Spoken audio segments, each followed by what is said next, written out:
do the other marathons here, Okay. they're actually already pre-selling Deadpool tickets Well, in Deadpool's some. supposed to be a week or two from now, right? Yeah, so yeah, I mean, compared to Black Panther, I was waiting like I actually forgot it. Avengers was this month. I was so sure it was next month until I see uh Avengers movie marathon because I was gonna buy my mom and I a Black Panther tickets, and I'm like, oh shit, oh shit, oh shit.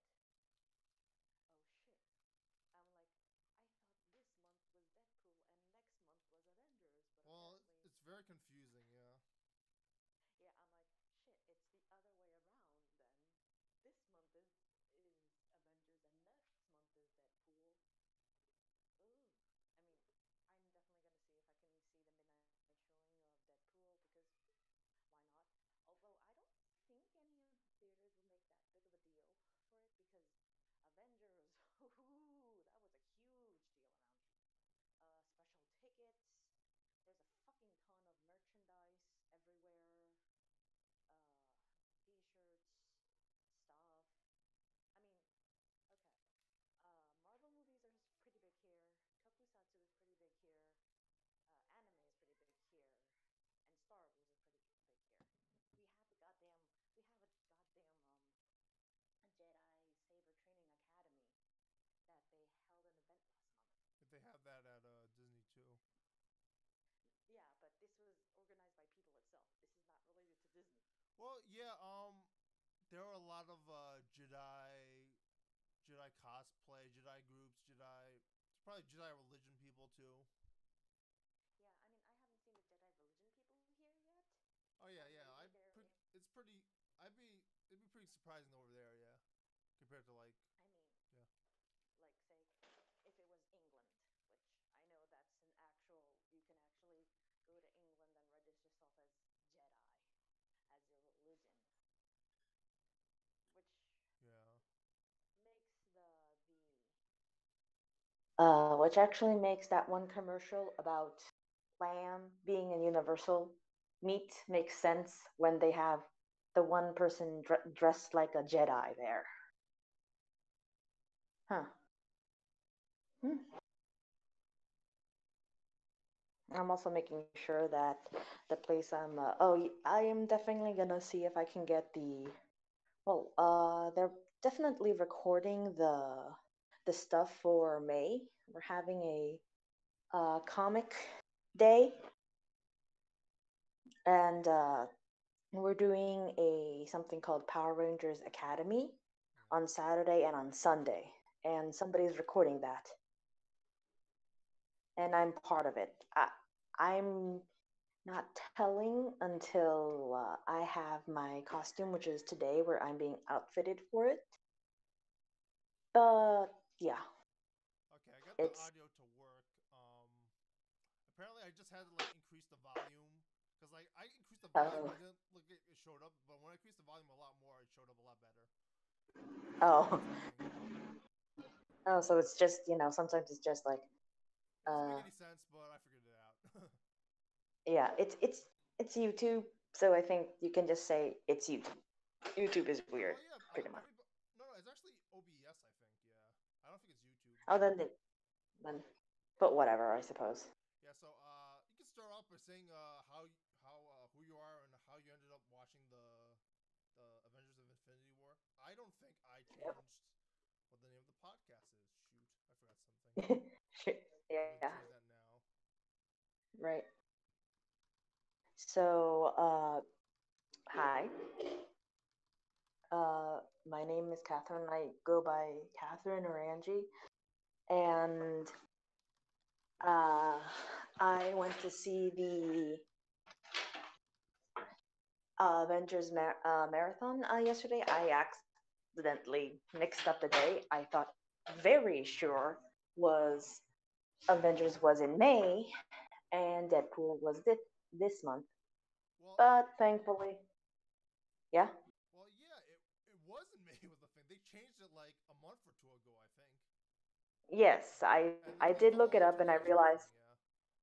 yeah. And again, I'm in for those of I should also mention I'm international.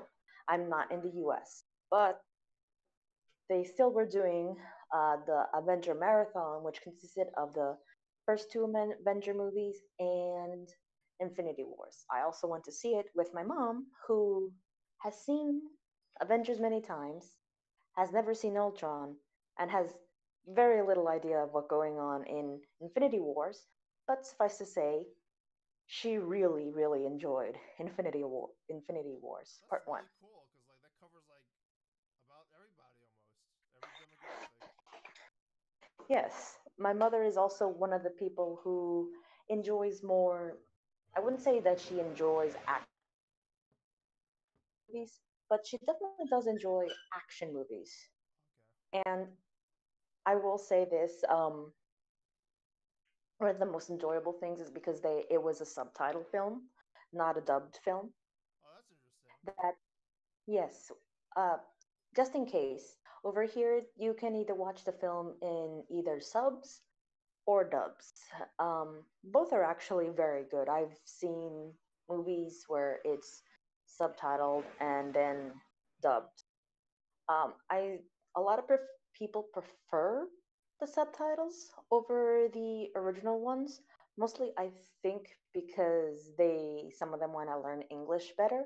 Okay. Others is because maybe they understand English but can't speak it, so they prefer, and sometimes they think hearing the English audio, they can get all the nuances compared to the Spanish audio. Because I did see like a couple of like small things. Not, I won't say translation errors because they're not errors, but it Or is doesn't give localized? the same. Yeah, it's localized, but it doesn't give you the same feel as as when you if you were hearing it translated into Spanish, saying um, one particular thing, saying like during a particular scene, I understand, family. It's weird, and again, in Spanish, it was like, family. You know what it's like. So it's like kind of like trying to get the sentiment that would that people here would understand better than say that would be understood here than what would be understood in say the US. So yeah, it's like And English. I mean, Japanese dub to English dub, except English dub is the Japanese dub in this case. yes, yes. So yeah, like, but another nice thing is like there like probably 90% of the people in the marathon, they were most likely very like people who have followed the movies or hardcore fans of the general Marvel movie. And so it was definitely an interesting dynamic to see because I've seen plenty of midnight showings of comic book movies, specifically Marvel movies, with enthusiastic fans and the normal viewing public. I will say the normal viewing public, even here, are very enthusiastic when it comes to a new film. Um, Again, it could be because I live in New York and we're slightly more cynical, so it could be just Exactly. Yeah. it could be my the cynicism of being a New Yorker, so or that. But I will say, a lot of people seem to enjoy it, even if they weren't fans. Right. It would be pretty funny So if you started mentioning like Michael Bendis and stuff. Well, I did overhear a couple of. I will say this. I during a particular scene, which will be covered later on, Right. I heard a guy go like, "What the?" And well, loosely translated like, "No, no, no, no! What the fuck? This asshole! What's this asshole doing here? What the fuck? What the fuck?"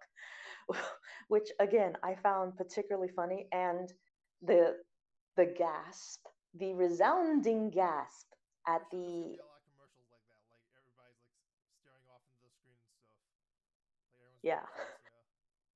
yeah, like the resounding gasp in the theater when everybody saw the actual final credits and the cheers I've heard, Oh, so this the whole scene must be cheer. awesome. Yes, and there's only one, and you could actually hear like when they thought there was going to be the first credit scene, the resounding ah of not being of there not being more than one, but people were like literally on the edge of their seats when they were waiting there. You could hear people say, "Oh, come on, move faster," or some people just like literally just staring at the screen in like anticipation. It's like you know they they were waiting to find out, especially the way it ended. Yeah, everybody really wanted to know what the after credit scene, if only. Well, this will be covered when we actually start talking about the movie. It's very interesting because this is like 10 years after Iron Man almost. This is yes, it's part one, and it. I will say this much: some of the characters, they did very well on like fleshing out some of the more characters, giving more dynamic scenes in between the characters, especially the Hulk. He, Oh, that's interesting. Yeah, you yeah, start with that. Yeah. uh, yeah, like Mark Ruffalo. I will have to say Mark Ruffalo's performance I really enjoyed. He had a lot of nice little scenes. He especially did very well in articulating how terrifying Thanos really is, even though the other characters tend to be like, oh yeah, he's bad. But at least the Avengers who haven't met him, The not, trailer, the trailers do make him look yeah, very scary, like this very unstoppable force. Yeah. yes. And I will say this: when I actually watched it, he is actually a lot more terrifying in a more visceral way than the trailers. Hmm. Because I think it's because he's more, in an odd way, a realistic villain, but what he's doing, his end goal, is terrifying, not because he's evil and everything, because I'm gonna spoil this. It's not that he wants to rule the world per se, it's just that he wants the world to be at peace, even if it means destroying half the population so everybody can be happy even under him. And so that is a lot more terrifying. And the worst part is you actually see that he actually does have feelings and he does care. But even despite of that, despite knowing the great loss of conquering, killing thousands, complete genocide of a people, it's much more terrifying because it's almost realistic in a way. So I will definitely say it was very terrifying, especially that he had very little trouble in killing children. So even more. Wow. Oh crap. So Yeah, so that seems very so Winter Soldier Civil Warish, and at the same time, what's the other thing? I see a little bit of very Ultron in a little bit of Thanos, Ultron. except Yeah, maybe I done mean, a little bit better, and well, I maybe a little bit Black Panther too. Also, yeah. yes, I think if you were like, I really will say this. I've seen the other movies. Comparing Loki, he's less of like he's more of a like a show off villain, like that you would Hmm. expect more in a Saturday morning cartoon, Right. like the more goofier cartoons. Yeah. Ultron would be more something like for a little more darker, for something like a maybe say something along the lines of a cartoon aimed for slightly older audiences, where he's a little bit more dark, a little more creepy, a little more sinister.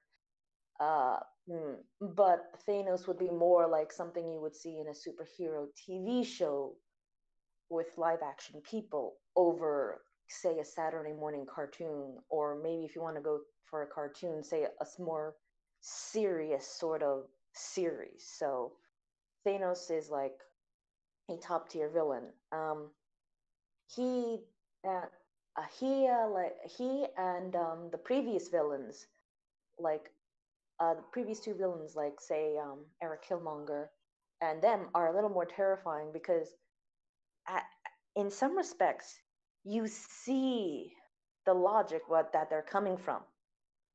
And if you didn't know any better or were too young to understand, their logic would be completely sound. And I'm sure, and the more terrifying is that his children, so to speak, believe in Thanos is rhetoric. They want to please him. They want this world that he wants. So yeah, yeah. Um, It, it could be me overanalyzing, but that's what I got because his um his followers, save from Gamora and Nebula, they do best to please him, and they do men like any civilization that's destroyed are literally called the children of Thanos, even though after they're killed they're the children of Thanos. You will have the glory of becoming the children of Thanos even in your death, or you've all become the children of Thanos and feel glory for have to died for him.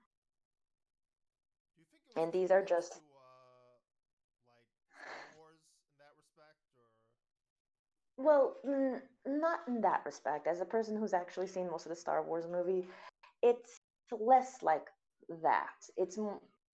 Most of them are like they're brainwashed into, they don't have the full scope of what's happening because even if you say both of them, most of the say, for example, much like the stormtroopers, they don't know what actually happened before Order 66 or how the Jedi or all that thing that happened or how what the Emperor is doing. It's more like fanaticism and wanting for what they think is right.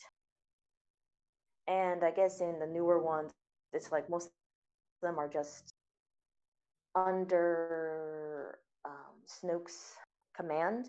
And he's maniacal, but he doesn't really, neither of them really care about their people's well being. right? They don't really. Meanwhile, Thanos' goal is to make sure, in his own twisted way, that the people he conquers are cared for. Because there's a particular scene in where Gamora tells him, "You did the complete genocide of my people," and then he answers his back, but now he answers back that now the children are no longer starving. They have full bellies and only happiness. Her planet, after the previous genocide, is a utopia. But she says, but it's at a price of all the other people who died before her. And he did mention that sometimes great sacrifice is needed for this. And I think that's more terrifying because, again, Snoke doesn't really care. He just wants Yeah, the there's a world to lot of be under respect. Yeah, his control. yeah. Yeah. Same thing with Palpatine. Well, Kylo Ren I found And very interesting with the let everything get destroyed, and maybe there was some of yeah, like that in Thanos probably. yeah. I mean, they did seem to try to make him. I will say this: all of Marvel's previous villains and other movies have been a little more one note, more or less. It's gotten better with Ragnarok, which was more. He was less of a villain and more like, just power hungry, crazy, somebody that you would actually see in the real world who cares more about money and his own status than Eric Killmonger, with wanting freedom for his people, even if that means destroying everybody else and only his people doing it. And then Thanos, who goes genocide to make, but genociding half the population for the other half to live happily. It's an increasing scale of evil and better written character. They really, and Josh Brolin, the actor who did Thanos, really sold it really well. Really, I mean, yes, sometimes his outfit is a little, very Yeah, it's very ordinary, but purple. that Yeah, doesn't. It's very purple and sort of like looks like he's just been to a gym. But I think it really sells it more because even without the whole majestic outfit that you're supposedly he's in the comics. It makes him, I wouldn't say more human, but it means he feels it's like more, I think, militaristic and convenient to have something that he can easily move and easily fight in. So yeah, there's that definitely. How did they pull off that big plot point and big thing, yet have like I hear there's a lot of action in the film. Like how's that balance? Oh, actually, you know what? One of the biggest things is like they did have a lot of action. Here's the thing. They had a lot of character driven scenes and a lot of, but most of the character driven scenes didn't directly go into the action scenes. Like, for example, I'll go with, ah, with Doctor Strange. With this is near the beginning of the movie. Actually, let me start off with a better point. This is after the first part of the movie, which I'll discuss, which has to do with Loki and Thor and how um, Hiddleston. Tom Hiddleston is a liar, Yep. as a, as somebody in the theater screamed Is that "liar" in Spanish, is which I that like a found meme both. in a movie or something? Someone does liar like Star Wars or something like Kylo Ren. I forget who. Yeah, I think it's a meme somewhere, but somebody there is, I somebody Oh, did in my theater it's Anakin scream "liar." Skywalker in the prequels, like in episode Yeah, three, I it's think. Yeah. yeah, but somebody did scream "liar," and I'm pretty sure I heard a couple of sobs or two because I was all crying during that particular scene. Okay. But we'll touch on the Loki Thanos scene in a minute. But there, maybe I missed it. For all those people who are hoping for the no shit Sherlock, for somebody for either Tony Stark or Benedict Cumberbatch to say to each other, I'm sorry, I'm very sorry.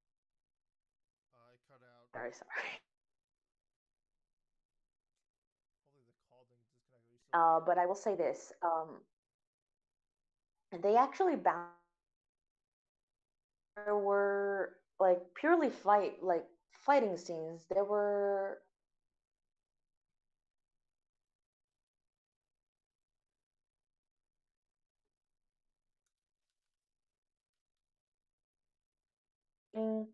Stephen Strange in the park, and that actually rhymed. Forgive me.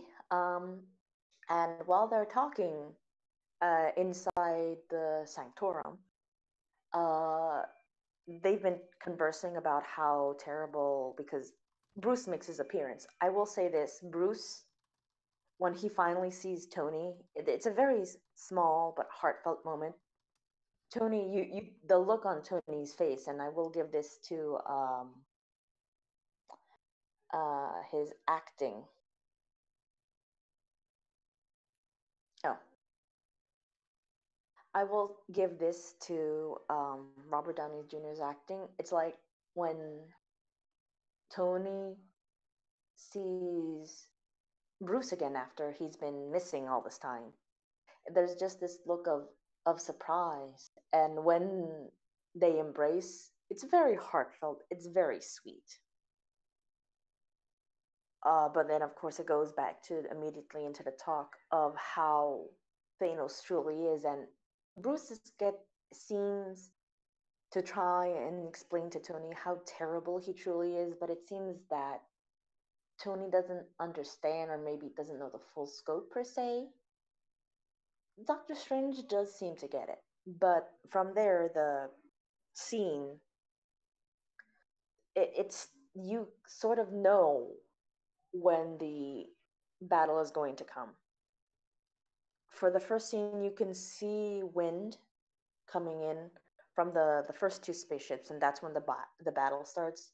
But the good thing about the fighting in the scenes, they managed to mesh it well without being too long or too overly drawn out. There's the scene, there's the bigger scenes are actually near like the latter half. They have like three big, three semi-important fight scene in the future, and then near the end is where most of the bigger fight scenes take a lot more space and time, where where it should be nearing the climax. Though I will say they managed they oh but okay. So this is a good thing that came out during being part of a screening where people are fans of the movie. The moment that the fight starts, people are already clapping when Doctor Strange starts pulling using his magic to deflect and stuff. But then the moment comes where Tony suits up in his brand new suit, instant cheering and whooping once the suit melds onto him, and whatever three big prong things that help shoot his energy come out, those get huge. Those got huge cheers, along with the later appearance of Spider-Man a couple of minutes later during that particular scene. Okay, so it was like the Iron Man's, the Iron Spider suit, or should you? The Iron Spider suit actually came a little later. Um, it's just his normal Spider-Man outfit Okay, that you actually see that he puts on while escaping the bus, while he tells his friend to make a distraction, but his friend already is like, "There's an alien attack, we're all gonna die," or oh, something along so those lines. the Spider-Man teenagers show up in the film. One of them, the Okay, chubbier guy, oh, yeah, I can't that's pretty remember. cool. Yeah, all right. Yeah, he tells him to make a scene, to distract, but I think he's less trying to distract and actually reacting to a giant fucking spaceship coming, giant donut looking spaceship coming out of the sky. So, you know, it's more or less of a distraction and more of an honest reaction that happened to double as a distraction. Right. Which and but yes, any of the scenes that Spider-Man was in, they were pretty funny. I did like, he made a lot of pop cultural references, but at one point of the film, Tony told him to shut up and stop making pop cultural references, mostly because he's in. I guess it's like a good nod to the fans how some people are a little tired of of random pop Spider-Man. culture Yeah. references. Yeah, specifically when Spider-Man makes them. It Yeah. was actually a little funny bit where Peter and the other Peter Star-Lord and Peter Parker, All right. Peter they Quill. talk Yeah. about yeah, Peter Quill and Parker. Peter Yeah, Avengers. they were talking. Yeah, Peter Avengers, and uh, Peter Quill starts talking about Footloose, and is it still the greatest film ever made? And Peter just fires back, "No, it never was." And you can see how disappointed Peter is. It's like this young kid, just Oh, okay. Peter Peter Quill. Parker. Peter Quill was so disappointed at that moment because please remember, this he was taken as a very young child when Footloose was a big movie back then, only to find out That's pretty cool. a decade and a half later that it didn't even become the greatest film. Is it a cult classic? Yes. Is it super popular like other films? No. Did they do the same thing with Captain America and films of his era in that scene, or? Well, no. Actually, here's the funny thing: as even though this is Avengers, not all the Avengers got um were there at all at the same time. Particularly, neither did um particularly the three that didn't get to interact with many Avengers is uh, with the other half. Peter and Peter, like the Guardians of the Galaxy, get to interact with Thor, Tony, uh, Peter Parker, and Doctor Strange. But the Guardians don't get to meet the other half of the Avengers, like say Cap, Bruce, etc., etc., etc. They don't get to meet those half. It's half one half of the Avengers of one end of the galaxy, and the other half in the other half in another half. Even then, Thor sort of goes off on his own for a little while, mostly to beat Thanos. Keep trying to say Thanos. I don't know why. Uh, I don't know if it's an incorrect pronunciation or not. Is it incorrect to say Thanos? I mean, I guess you could say. I guess it's like potato, potato. It is sort of right. I don't know. I don't Yeah. even. So Yeah. they say Thanos. Okay. Well, just forgive me in case I switch in between Thanos and Thanos. It's the same thing, The inconsistencies. same villain. That's right. Inconsistency, That's right. my own inconsistency. Yeah. But it does concentrate on sometimes two set of Avengers, and for a very brief time, three. But mostly it's been split up between two sets. The ones who are on Earth, and the other half who are in space, Okay. which mostly is Guardians of the Galaxy, Tony, Doctor Strange, because Doctor Strange was actually taken initially. So he is in space with Tony Stark and Peter Parker, and that's where he gets the spider suit, because he's trying to obey Tony by getting Stefan, and he pulls out Order 17A. Yes, it's called 17A specifically, where he gets the metallic spider suit. So that's where it got. He only gets it because he was gonna um like losing oxygen in the atmosphere because he was traveling into outer space. Also, he said the interior smelled like new car. I'm not sure what that says about Peter or Tony. Peter Quill, right? Yeah, Peter says, Mr. Stark, it smells like a new car.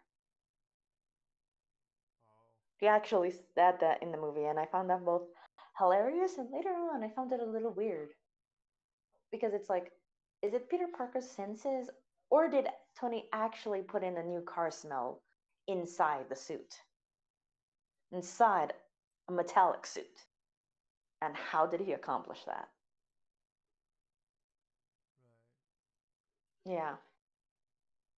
So there are a lot of people who did the. Another person who actually did a lot of heavy lifting when it came to this movie would also be Thor, Chris Hemsworth. How so? Uh, yeah. Because he goes full for So the Thanos, right?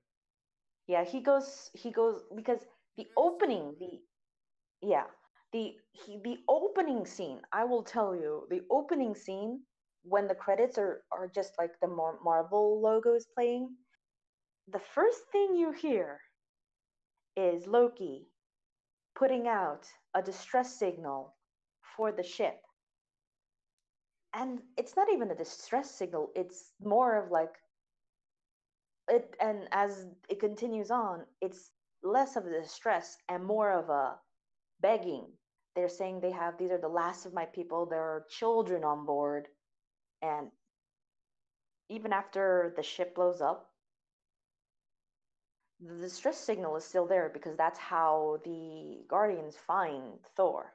But I will say this much: the very like it's the opening of the movie shows that they're not playing around with how dangerous like Thanos is. Like I mentioned before, the opening scene, apart from Loki, it's like you see the interior of the spaceship after it's been shot.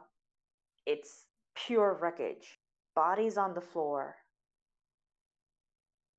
Almost no one survived, or of the people who were still on the ship, because it was mentioned later on like half his people died. So I'm guessing like the other half somehow it made it to escape pods. Who knows? But there are so many bodies on the floor, and as they slowly pan to Thanos' walking, there's a short like lingering shot of a kid that you see in Ragnarok, but he's there, gone, dead, and then it focuses on Thanos and Loki because the distress This is from signal is Ragnarok, right? pre-recorded. Yeah, Yeah. that stuff is probably re-recorded. So they're standing down. Thor is down, out of commission. Not completely out of commission, but you could see he's been badly hurt. And so there's a back and forth going on, and then Thanos asks Loki for the cube.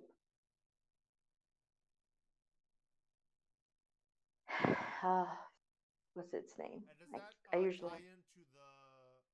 Well, first it off, originally ties it ties actually it there was a scene in Ragnarok where Loki goes back to retrieve the cube. right? Yeah, and yes, there was a reason for that. Um,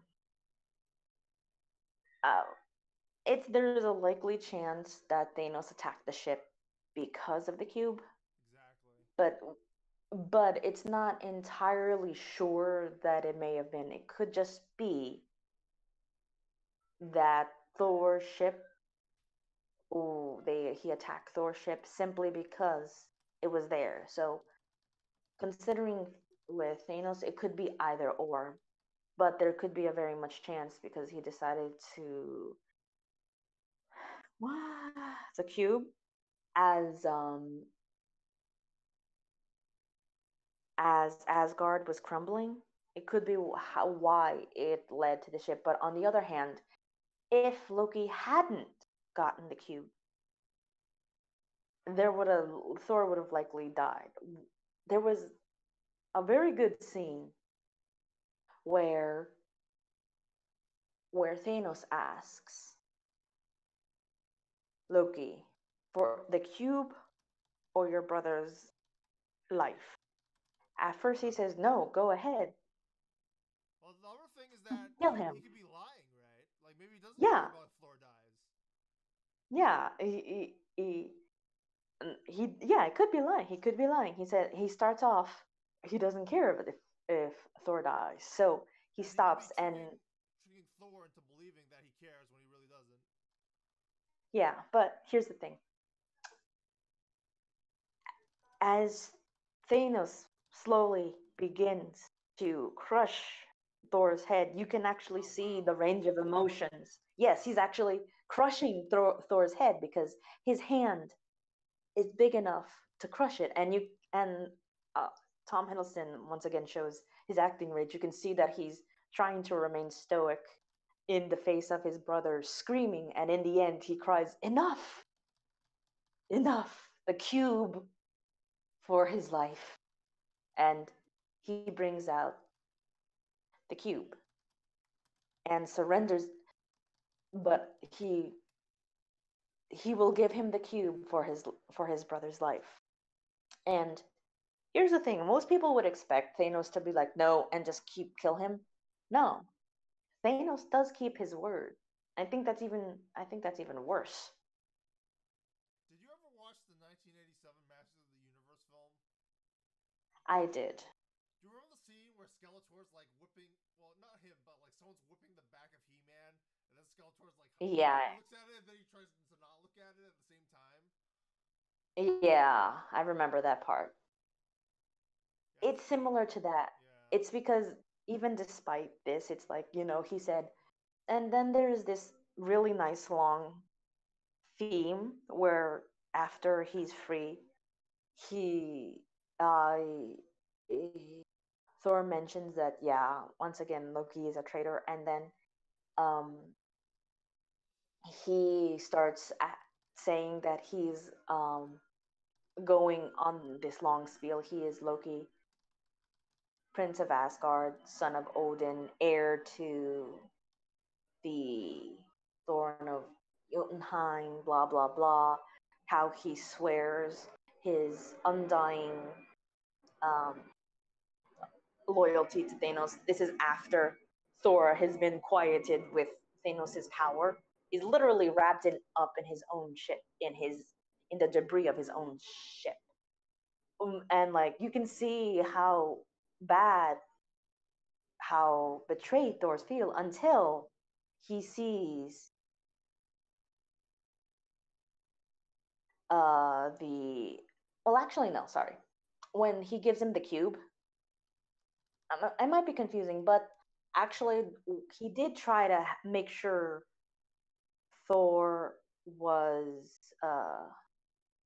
free, and he actually had a he distract. I'm trying to remember whether it's when he was giving him the cube,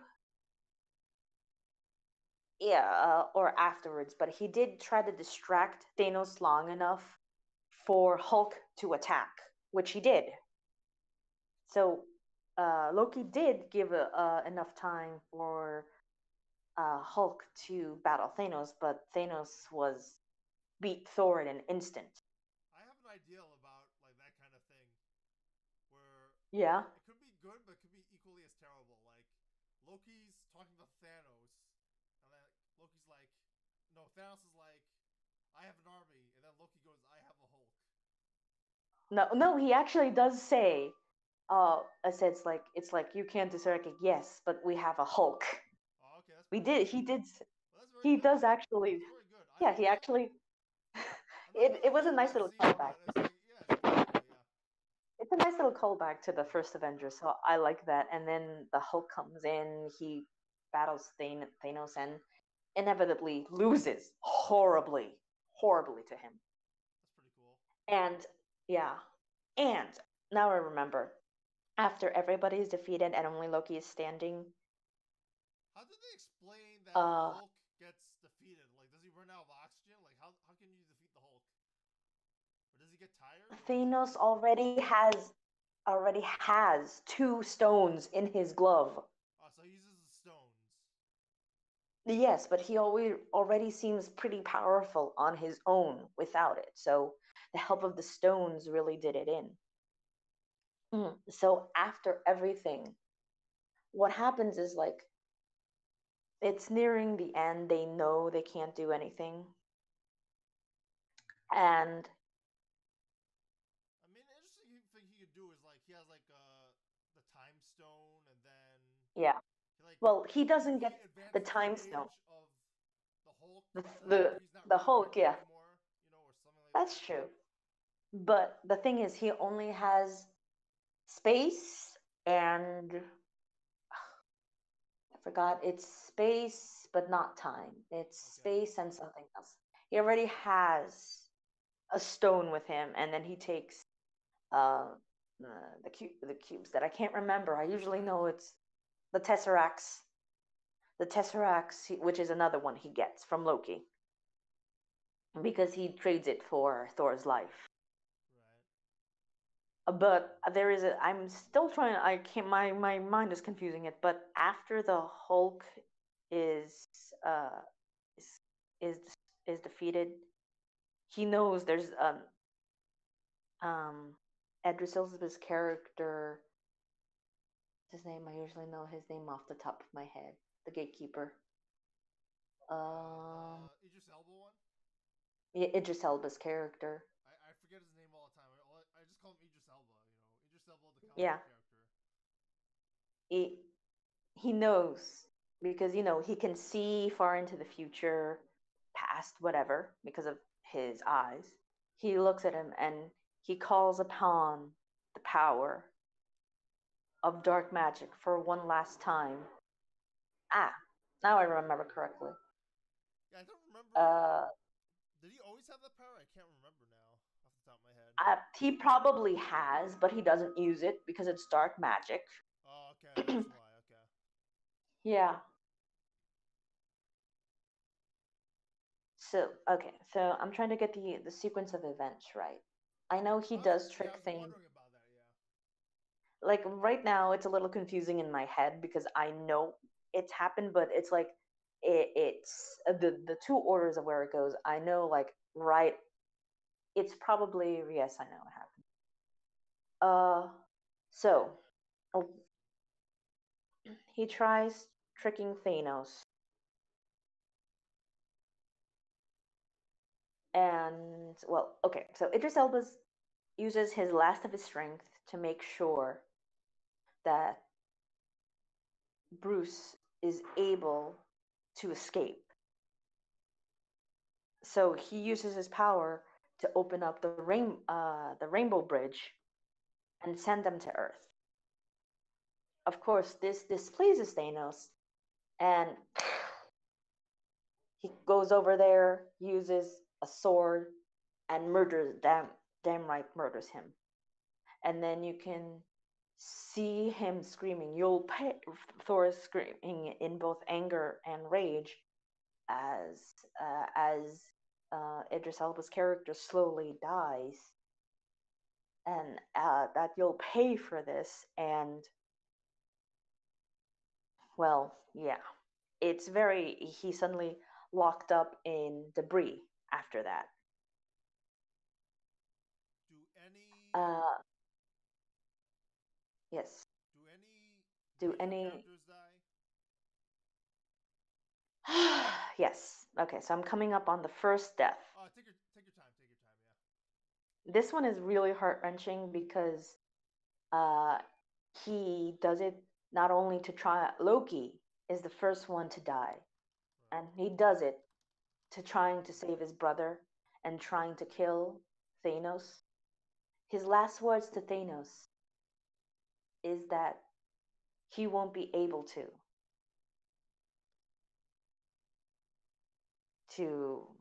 completely he won't be able to win. And then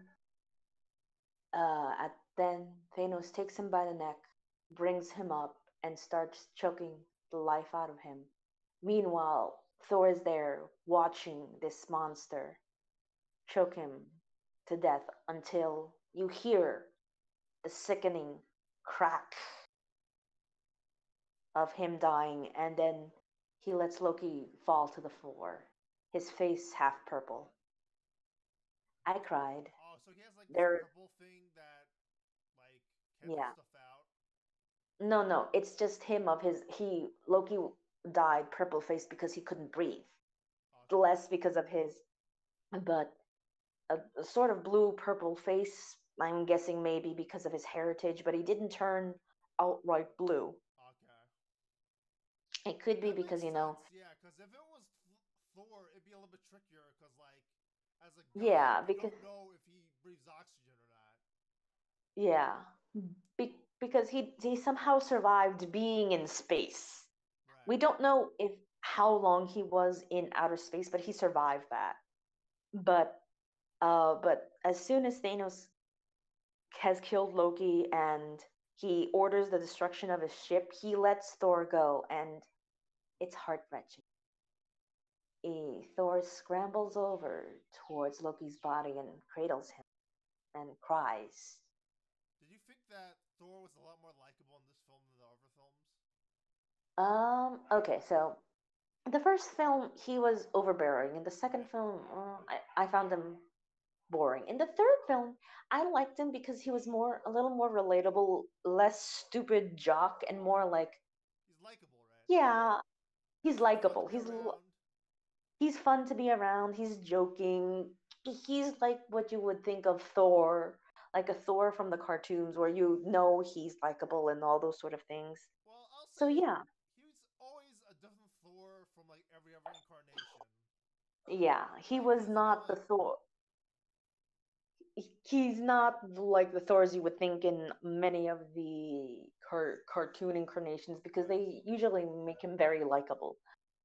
Not that Chris Hemsworth isn't likable, but in the other films he seemed more like an untouchable sort of god who was a little more full of himself. right. Of course, even in the more he was more humble and everything. But in this one, he seems so very human even in his grief, especially the scenes where he's cradling and crying Loki and just holding him close and cradling him while the ship explodes purple. Right. That's just, it was just purely heartbreaking. And again, the reaction of people after Loki died, I could hear some people sobbing. I myself was crying. Did Thor I ever have a heard moment? somebody. Yeah, go ahead. Did Thor ever have a moment like that in the comics before that? Because like I always pictured him as like this, always the same kind of emotion guy. I've never Maybe really read the comics otherwise till like modern ones, but I've read the modern ones, and so you can get them. The old ones I really can't say because I'm not as up to date on the really old ones, so I can't really say. In the more modern ones, he does get a little more emotional, blah blah blah. But I think in this one in particular, Chris Hemsworth really shows off his um his range just by all that scene of him just cradling Loki close and just just saying the word Loki, oh yeah, and you can literally feel his pain as he cradles his dead brother. But here's the one thing that I found interesting: the they found Thor's body in the wreckage along with the bodies of everybody else, right? And Loki is dead, but but the people, but the distress signal was originally Loki, so but they only found Thor's body. So the thing is, it is called Infinity Wars. Is Loki really dead despite Thanos' killing him? well yeah, he has that whole Norse god thing. I don't know how much Norse god, but that always had me curious. Yeah, Yeah, because he and did die. Loki, Loki Loki can always is a pretend to mass. die. Yeah, Yeah, I mean, I sort of half like, but like, I that's the really problem with sit. Thor one because like it should have been obvious that he pretended. Yeah, and in Thor 2, he didn't die either. yeah. Uh, in Thor 3, he was there. So, like, again, but I will say this: I do love the reaction of the one person calling, because Tom Hiddleston said, "Don't worry, Loki's going to be okay."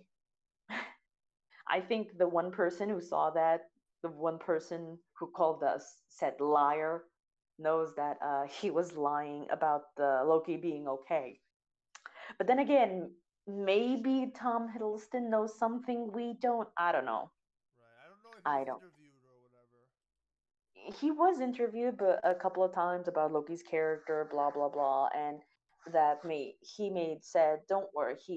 There was an article that he said to assure fans that Loki would be okay. But then again, I don't know.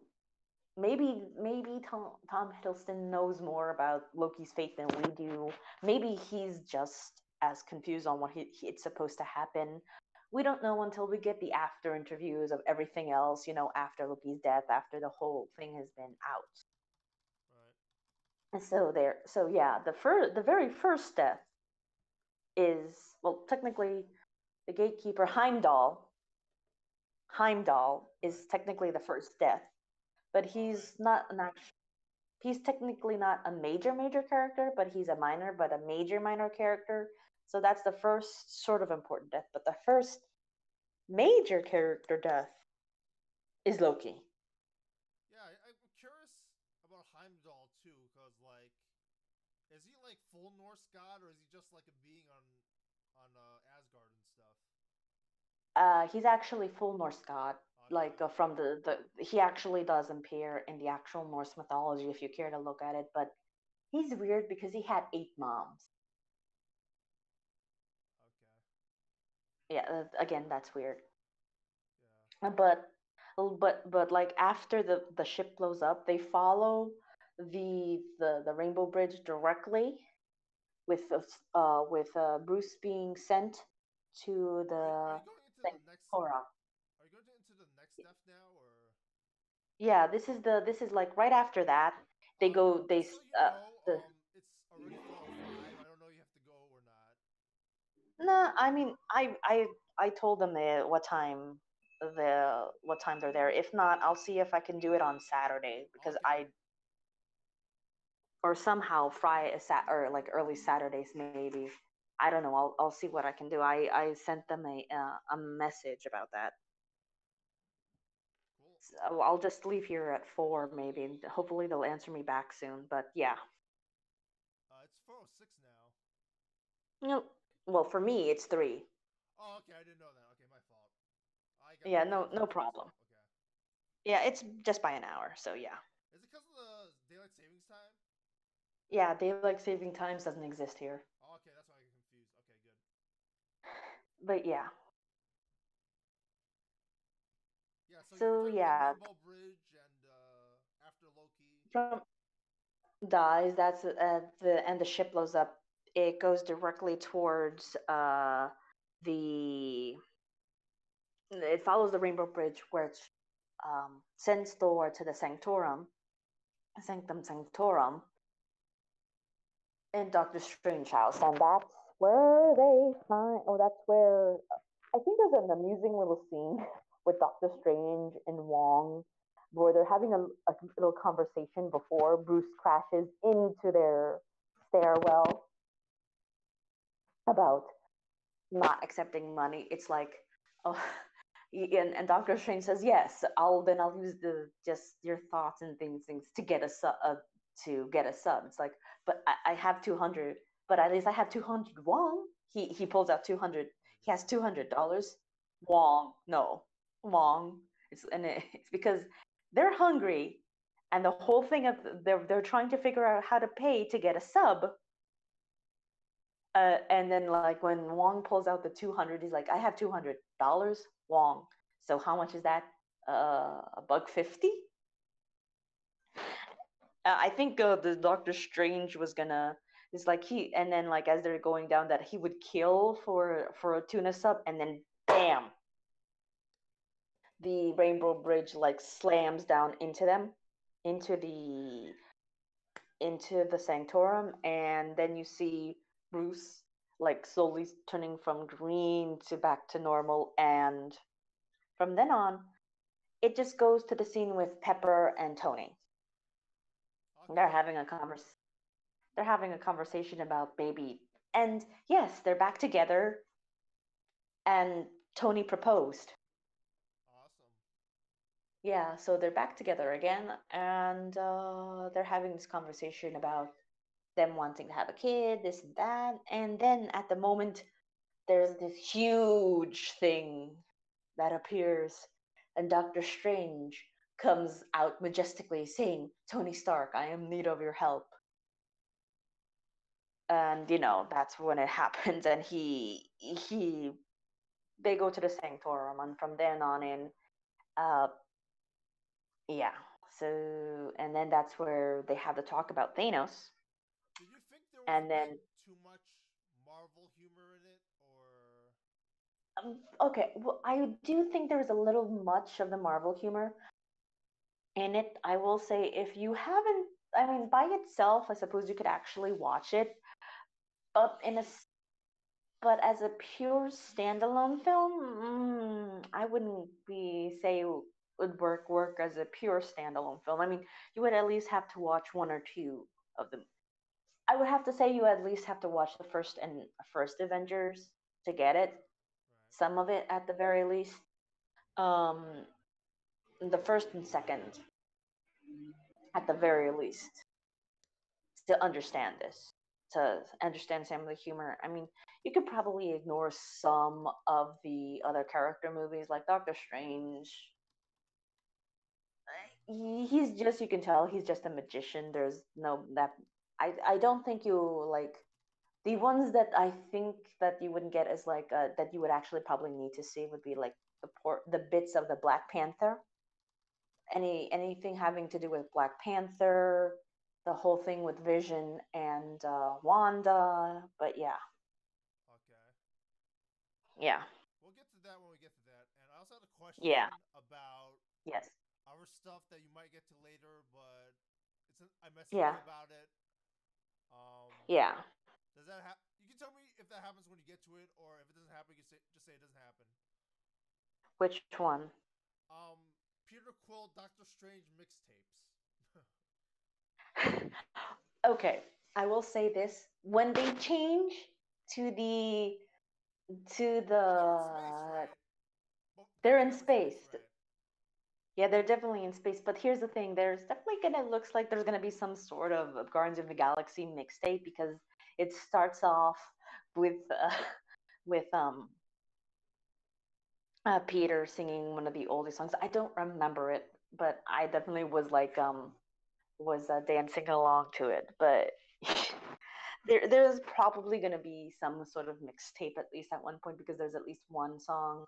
I can't tell though. It's just one song, so maybe. Okay, Who knows? right. But yeah, that's the thing. But I will say, after the whole thing with the Sanctorum, that as I mentioned earlier, there was a talk between Tony, Wong, and everything. Wong did a very beautiful presentation about the Infinity Stones, the gem, and Thanos. Uh, that's what happened. There was very good, very mystic like elements. Couldn't see everything because I had to go get some candy for mom, sadly. But I came back. Like they were talking about how Thanos. Bruce was trying to get across how terrible Thanos was, and then they saw this weird something weird happening up top. Like the Sanctorum has a window and they could see. Actually, no, it was Tony asking, "Does your hair usually do that? Wave in the wind?" And then Stranger Ponds, "Not if I'm actually doing it myself," which implies that yes, Doctor Strange does occasionally use his magic to make his hair look better. That seems very Doctor Strange-ish. Yes, that is, isn't it? I found that hilarious, and so many people in the theater found that pretty hilarious too. That Doctor Strange sometimes uses his magic to make himself look more make very dramatic entrances. But then again, his first entrance meeting Tony was very dramatic, reaching out, and you could just look at the look on Pepper and Tony's faces, like, what the fuck is happening right here? But yeah, it's from then on they meet one of Thanos's, well, two of Thanos's children, where he starts speaking the rhetoric of be glad you will become sons of Thanos, blah blah blah, this and that. And then that's where the fight scene where Tony unveils his new armor, Spider-Man appears, blah blah blah. But during the end of the scene, Doctor Strange actually gets captured. Okay. And yes, he actually gets captured and knocked out by Ma. I think that's his name, Ma. Something Ma. I don't know. What does he look like? He's this tall, sort of like wrinkly dude. He's like a Pale, wrinkly dude. he's like a child of Thanos, right? Yeah, he's one of the children of Thanos. He also had this big, huge dude. Uh, but I will say, like that scene between Tony, then later on Spider-Man, and a little bit of Wong was pretty action-packed, well choreographed. Uh, One of the most amusing things is the hand was cut off, and there's one of Thanos' kids is stuck in some icy dimension one day. I don't know where. So there's that. Um, but like I said, the reason they went into space is because Tony went after Strange because, well, Doctor Strange is holding the the Infinity Time Stone, the time. And Right. so he's knocked out and he's being um, taken away. Spider-Man follows, and then as they're going up into the atmosphere, Tony activates 17 Protocol 17A, which gives Spider-Man the new suit where he's able to breathe in space. Tony sends Peter home, telling the program to take him home, but he ends up clinging on to the spaceship and finding a way in. And Tony follows. I guess somehow gets into the ship. One thing I wonder about that is why doesn't everybody get an Iron Man suit then? I know, isn't that the thing? I mean, he has like provisions. Like the man is a genius. He made a suit uh for Peter, but I don't Peter, yeah. Peter, and he's also made a suit for War Machine. I'm pretty sure he updated Falcon's technology and all those kind of That's things. true, So yeah. I mean, I mean, before the Falcon, stopped communicating, blah blah blah, or maybe they're still communicating. Right before Civil War and stuff.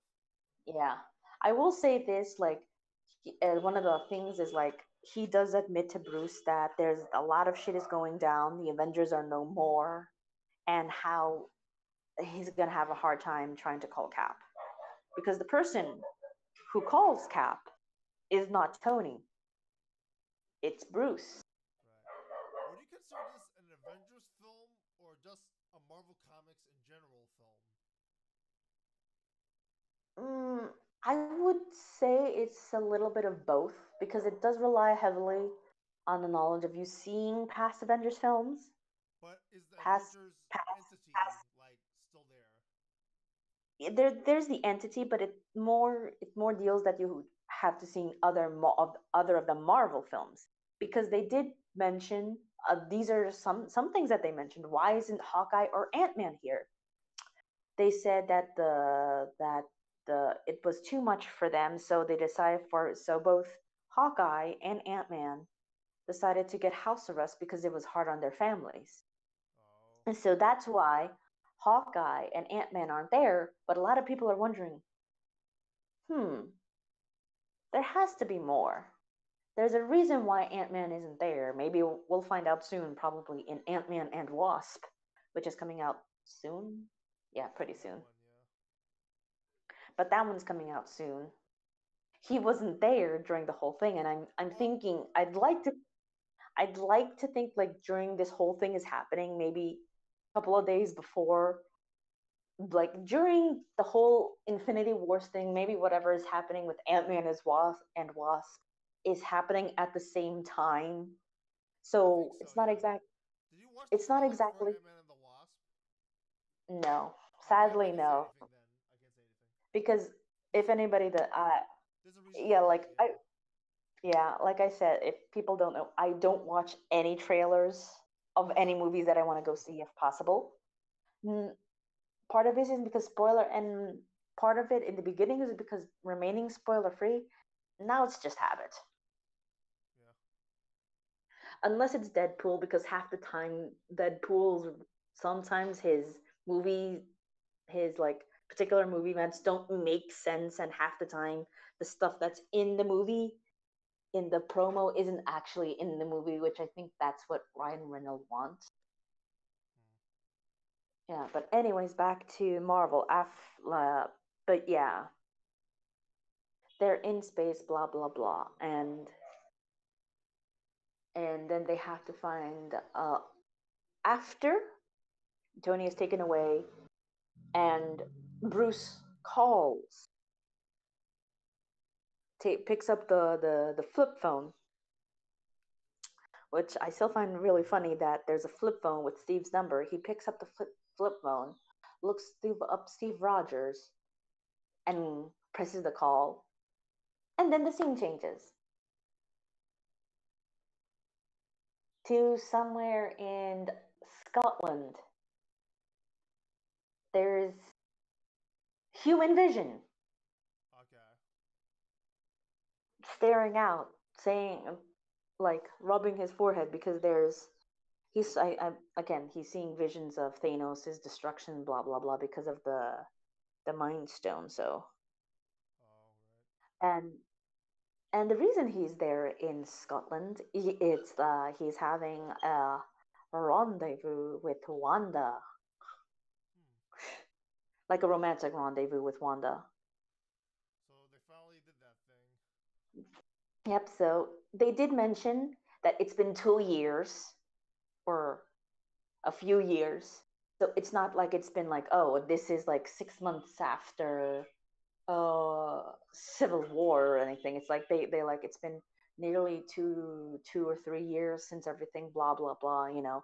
So I'm like, okay, okay. So they finally get together, and they're having this very sweet, tender moment where Vision very awkwardly says, "Why don't you stay? I mean, unless you don't want me to stay, unless I'm overstaying my, like very."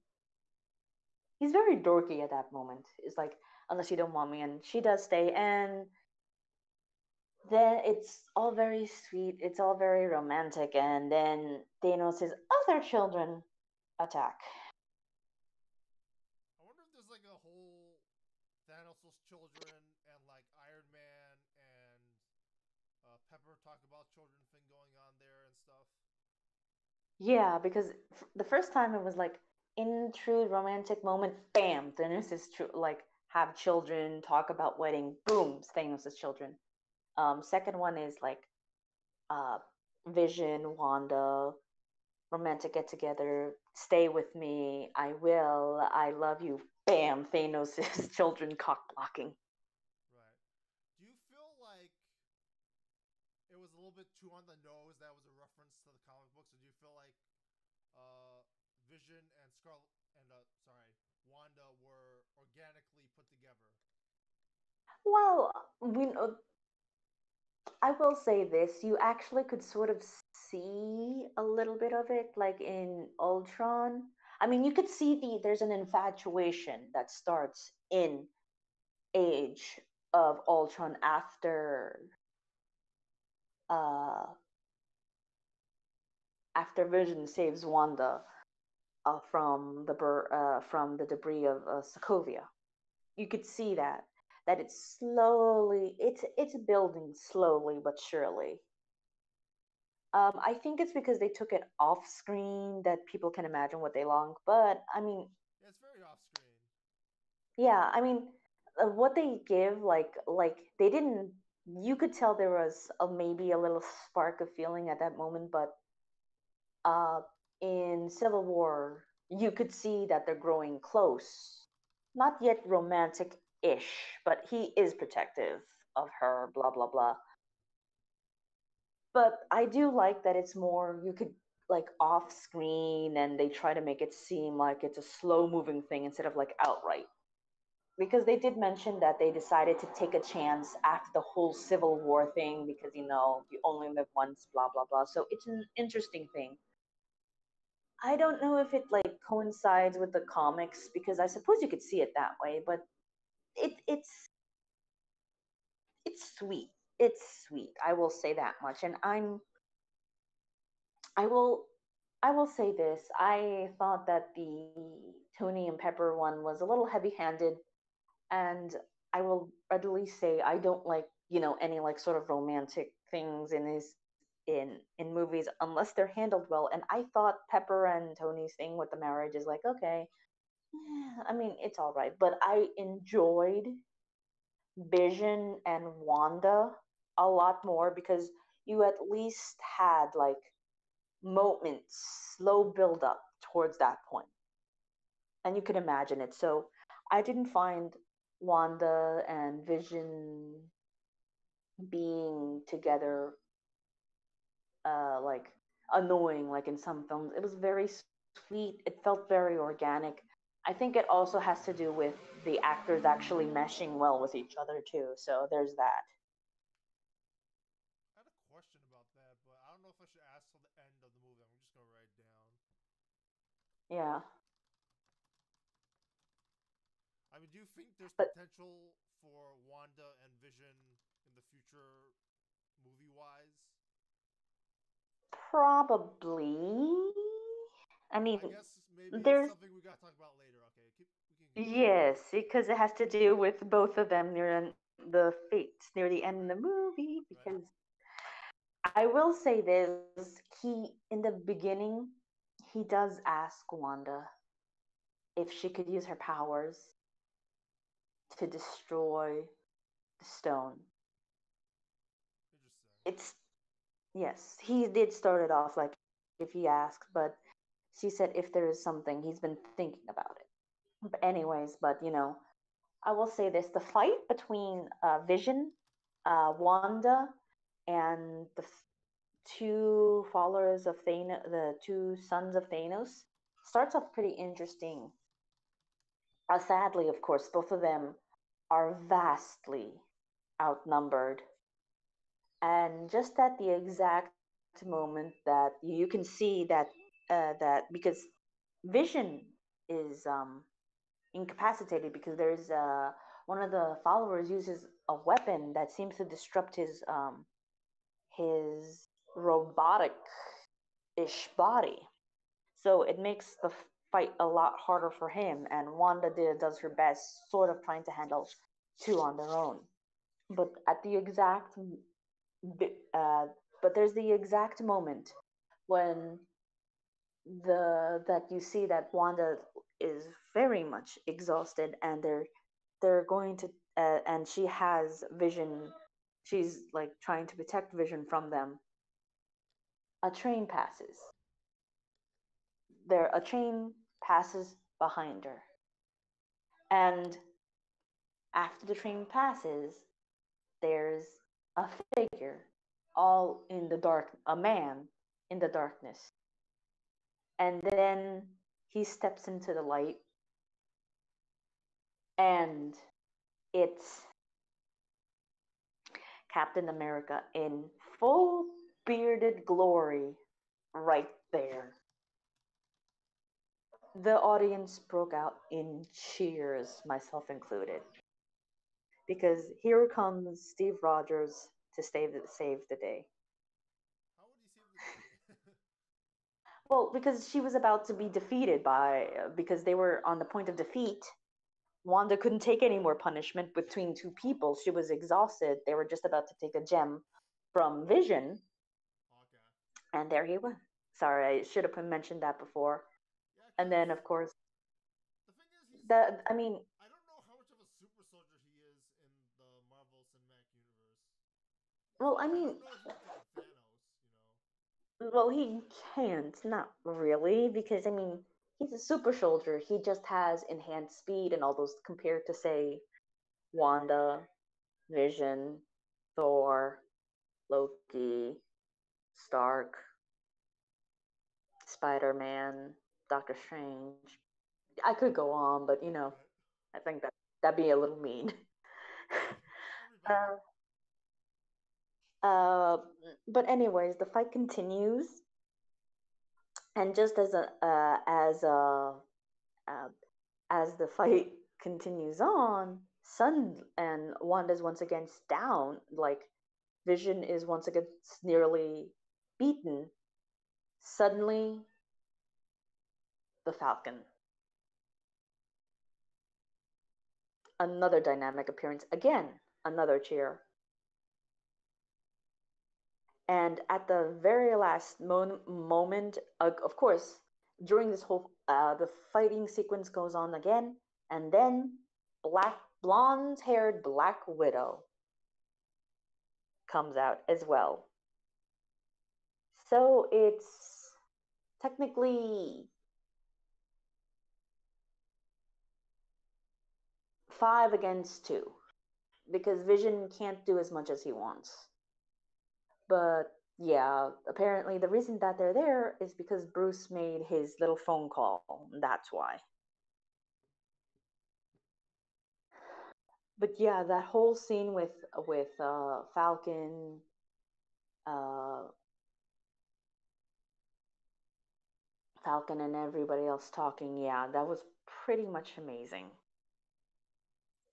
And again, they So was managed there to a kill. shot like when they all showed up, like a door opening or like some kind of No, it's thing, like or during.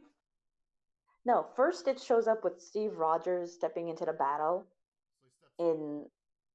Yeah, like he steps in after the train passes by, All right. and then he jumps into the battle, and the battle continues on for 1 or 2 minutes, and there's a flight scene, and just when Vision is about to get himself in another thing, suddenly Falcon, and then it's Wanda and the other woman, and just at that exact moment, Black Widow appears, and then Black Widow ends up using one of the scepters to kill one of Thanos' children. That's cool. And then, yeah, and then the daughter of Thanos wears her revenge, and then they blast off in their donut ship. Darn ship. It will technically ring ship because it's like shaped like a ring, shaped like a donut, whichever. And then they're off.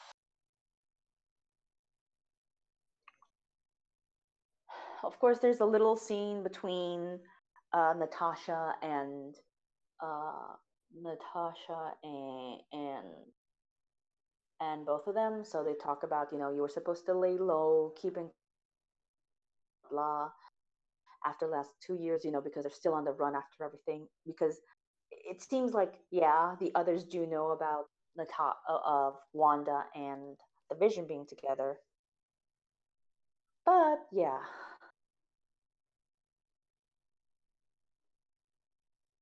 that they were supposed to be nearby. So yeah, and then eventually, they after that scene, they're flying in the Quinjet, and they're gonna go look for some support, and then the scene switches to Rhodey. Rhodey and the council. And, the funny thing is, at first, I thought they were in the room with him, but then I take a closer peek, and it's the goddamn holograms again.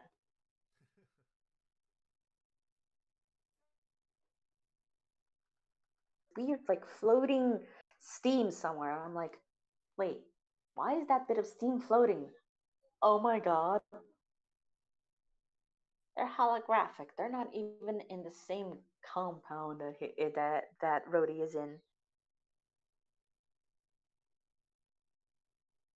Big about they lost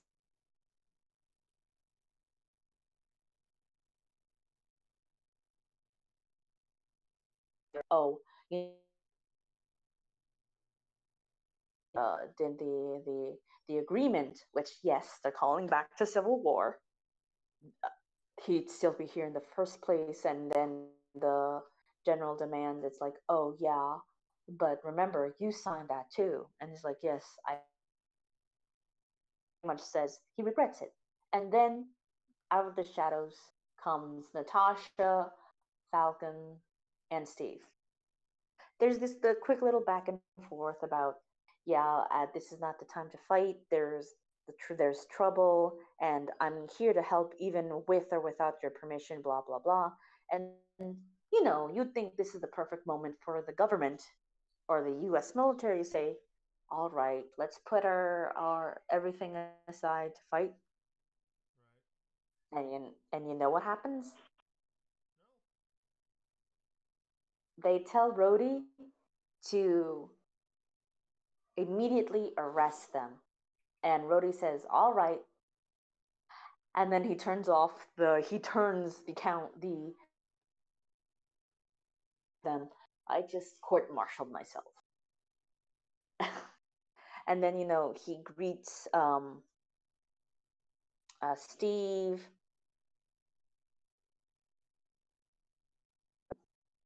and they hug, and yeah,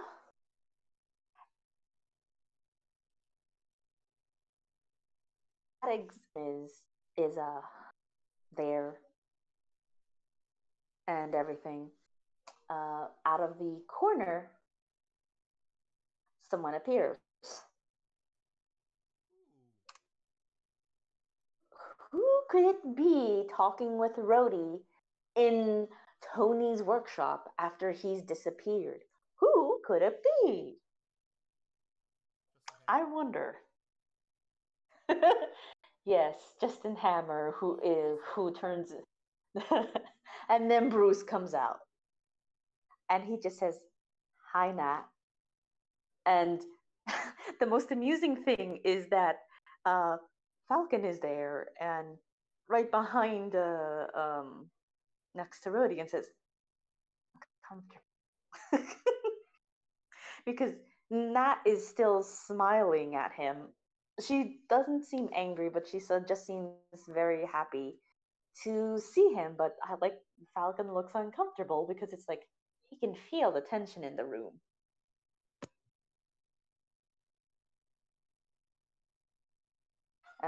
But yeah, and of course they start off with, Thanos is coming, like Bruce tells him Thanos is coming to Earth. He's, pretty much the same thing he told Tony, and that Tony ended up off world. He doesn't know where he is, and they have they have to protect the mind gem. Uh, I'm not sure, like, uh, and they have to protect the mind gem and everything, and they have to go find a way to do it, and that maybe, there's this whole thing on, well, maybe the best way to do it is via destroying the gem. But then there's this whole back and forth with, you can't do that, Vision is a person. And and there's that Wanda asks Vision not to make her do it because she don't know if she can kill him. And then Bruce does come up with the fact that, uh, you know, Vision is not just the mind gem. He's the mind gem, Ultron, Jarvis, the whole of the internet put together. Maybe there is some way to make it possible that he still exists. But the thing is, like, they can do that, but he can't, and he doesn't know who can. And then Steve says that he has an idea. And of course, if I remember correctly, because, like, I know where all the scenes, the main problem is I don't know where all of them go. Not all of them go in the same direction because I will say this, it's, Do they change up like the there are, timeline during the film, or? well, it's like maybe a day or two passes, but not nothing too drastic.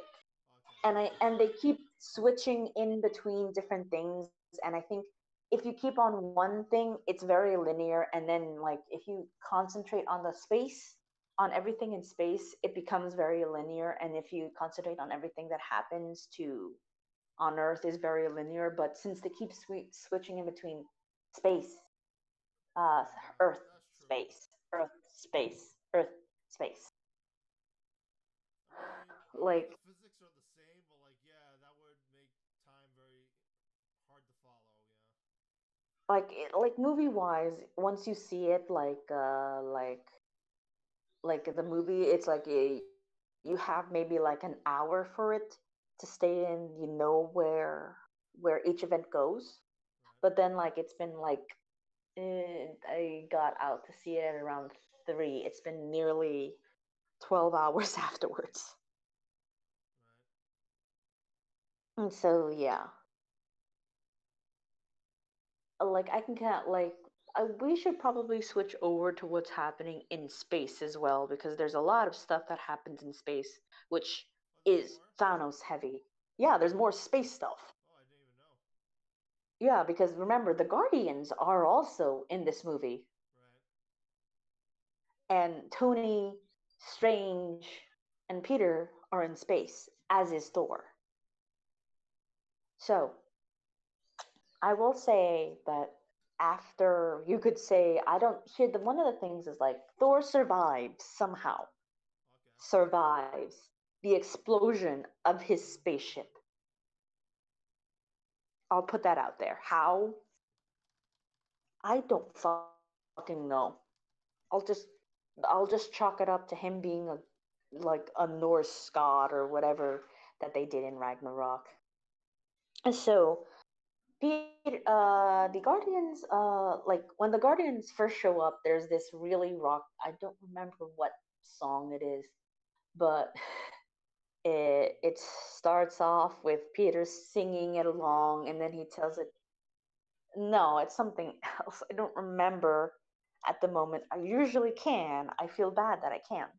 But Peter's singing along. He tells Drax, yeah, he tells Drax to take it, but Drax is like asleep. And but then you zoom, like you see Gamora, and she's singing along to it, even though he Peter didn't tell her to sing along to it. And then Rocket is just piloting, and then he speaks up, why are we going towards this distress signal? And it's just like, because we're the Guardians, that's what we do. We help people. And, then there's this whole back and forth. It's like, oh, we're doing it for money. It's just because, Rocket doesn't care if they have, maybe they have money. And it's like, and if we don't have money, we can take the ship. And it's all light. It's all, happy. Um, Happy, cheerful, upbeat with teenage Groot playing on a video Teenage Groot. game. Teenage Groot, Wow, this is like interesting. teenage, yeah, because he's like, and then he says like, "I am Groot." It's like, oh, are you speaking to that?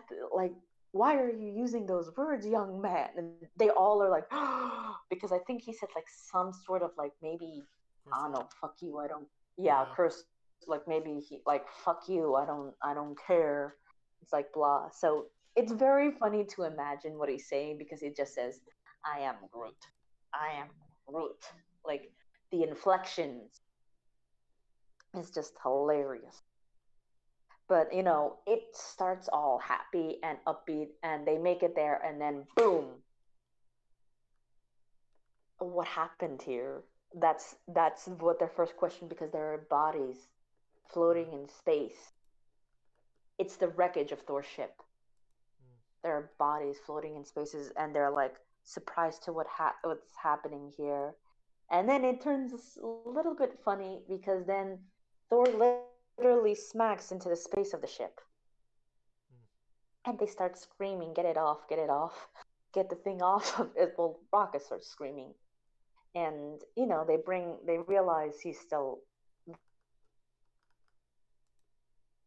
alive, and so they bring him on board to the ship, and then comes a very funny sequence of Drax saying, "This man, no, this is not a man. This is a man." He's like, "This is the child of an angel and a pirate." There's this very long, very amusing sequence of of Drax admiring Thor's muscles and all these sort of things. It's a very long scene. Of course, it's sort of broken up when Mantis says he's in so much pain, anger, blah blah blah.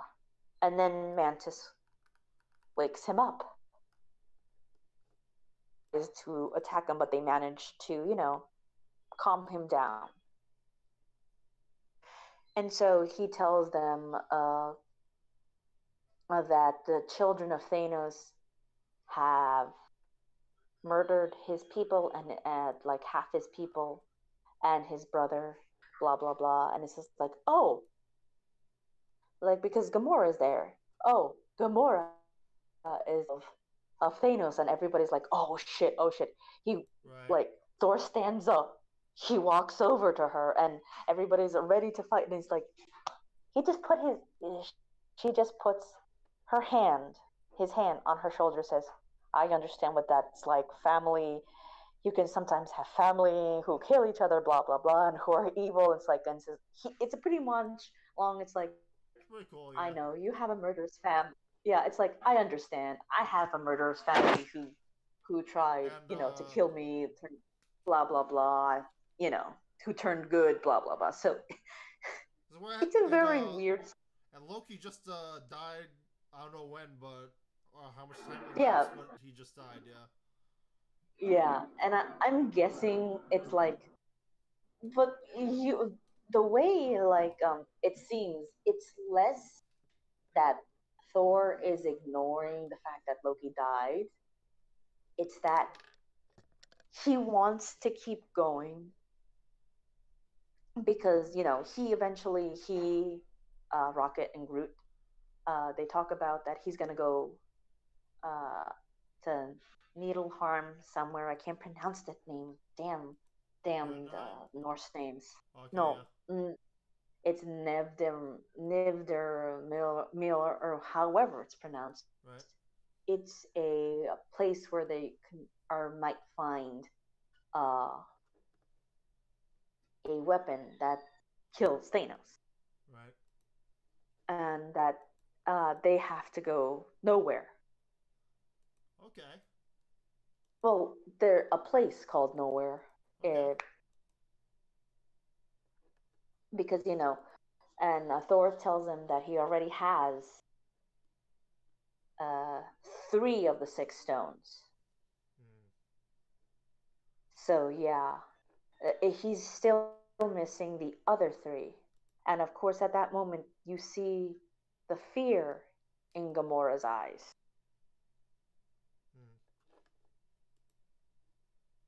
Hmm. And then, there's a whole sequence that Thor is going to go to whatever his place, and he confuses Rocket for being the captain, Who?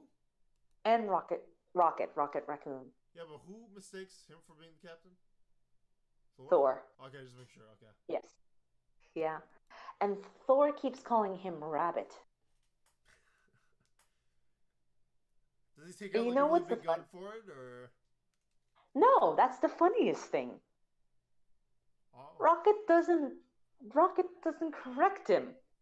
Huh. He just keeps calling him Rabbit, but then again, he Thor he wants to go with Thor, and he I don't think he gives a fuck because they're going to a mystic place where they make amazing weapons, amazing galaxy destroying weapons. Okay. Do you really think Rocket's gonna protest if he's gonna go somewhere with Exactly. someone? That's very funny. Yeah. So he's very much like he doesn't give a fuck that Thor is calling him Rabbit. Which the most amusing thing is in the subs, Right. he's not. It's instead of rabbit, it's hare. It's Yeah. like the Spanish subs the say hare, but I'm like, It's not what? the same thing. Yeah. Yeah, but somehow that would have fit better for Thor to say thank you, hare, instead of rabbit. Is this a cultural thing or is it just random? I think it's just random. I think they decided to go with Or it could be a mistranslation. no. I think it's I also think they don't use the word conejo, which means I think it would give more. I think they use the term hare because They rat don't. They don't want to conejo accidentally. They don't exactly. They don't want to confuse people because like the words, right? no, conejo means I think it gives more of a thought to bunny. Right. And Thor is not saying bunny. That's not the way he would say it. He's being more rabbit. So hare would Okay. be the same thing. So I think that's one of the few things that they're trying to make Thor sound like Thor, because if they use the word rabbit, it'll sound like he's trying to And use the word bunny instead of rabbit. yeah, it works better that way. Yeah. Yeah, and it sounds more majestic, I suppose. Right. Oh yeah, that fits him. Yeah. Thor. Yeah, yeah. Anyways, so Thor does manage to convince them to, and he, Rocket, and Groot fly off to go get the the the weapon. And but of course Peter wants to go to get shouldn't they all? And it says no, so you have to go to nowhere. And then Gamora agrees, yes, they have to go to nowhere. Hmm. And in the meantime, there's they move away, right? Right. And Gamora is looking out, and there's this scene where we see Gamora's backstory on how she became Thanos' daughter. Very interesting. Yeah, and here's the thing. Yeah. Spite I think this is before the sequence while she's looking out into the Space. space, and like it's like there's this yeah, because this is afterwards. There I think she asks this the continuing scene. So she asks. So the scene starts with like hearing the sound of destruction and a woman holding a small child close Right. to her. Right. And just about when she screams, her hand is her mouth is covered Right. by her mother. Right. And so what then happens is You getting that ready? no, I'm just moving around. See, I heard. Okay. Yeah. Um, and so you see that a man enters into the building, and then there's the destruction. There's Thanos' children Right. destroying things, and Gamora is separated from her parent, from her, I think her mother. It's She sort of starts like yelling. the Black Widow thing in Age of Ultron, except like with younger people, Yeah, with adult and children, opposed to like and spy stuff. Yeah. yes, and so there's little Gamora. I mean, Right. there's little Gamora seeing it, and there's people everywhere screaming, and she's like, "Where's my mother? Where's my mother?" And then she bumps into Thanos. Of course, she doesn't seem to know it's him, and she's like, "Where's my mother?" And she says, like, and Thanos is very, very gentle. Okay. At where she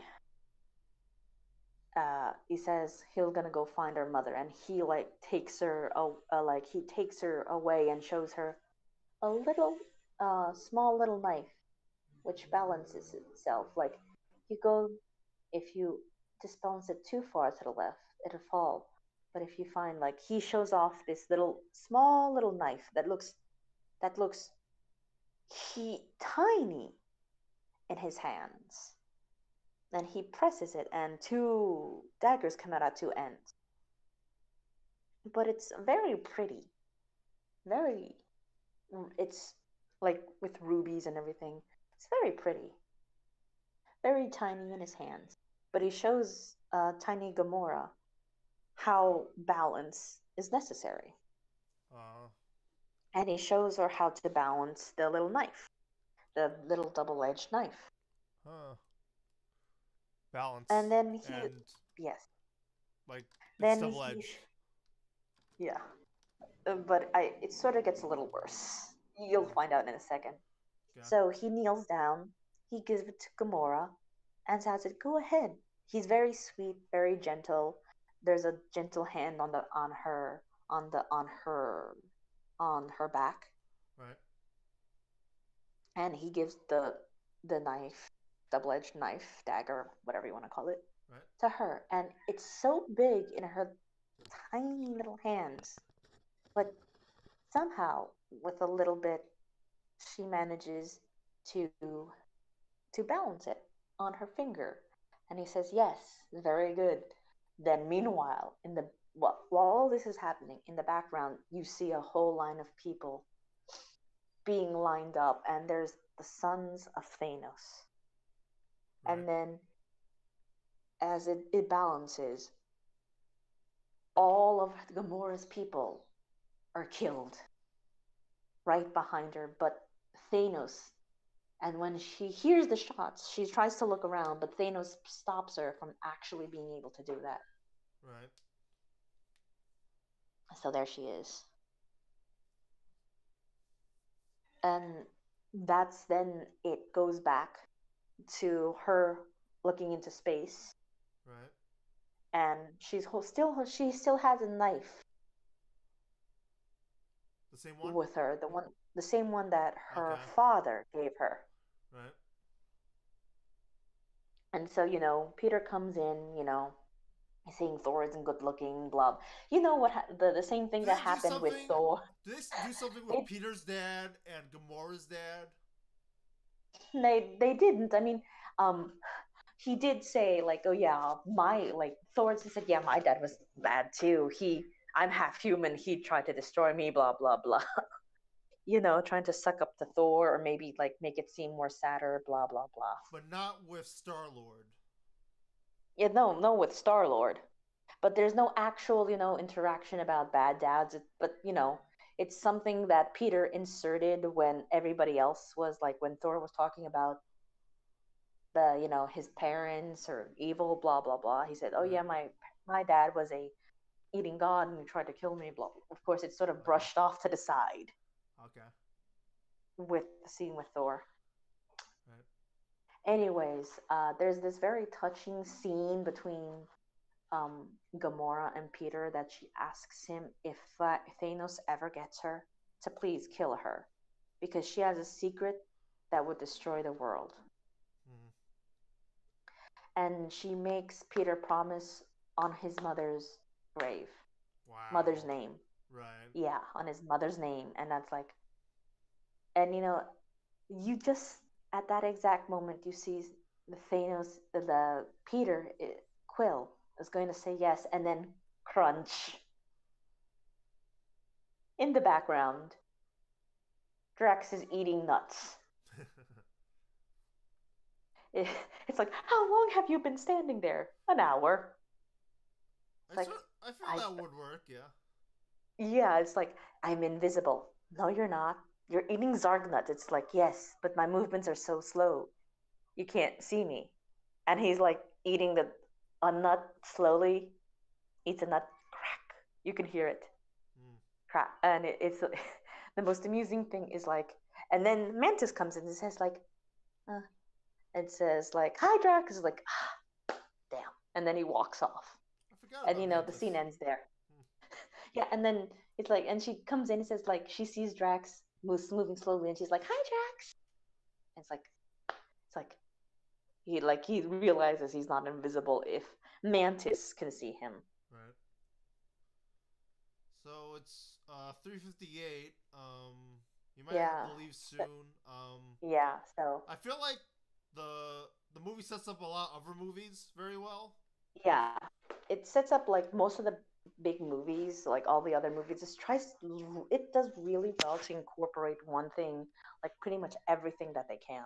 I can see like a Gamora movie, Vision and Wanda movie.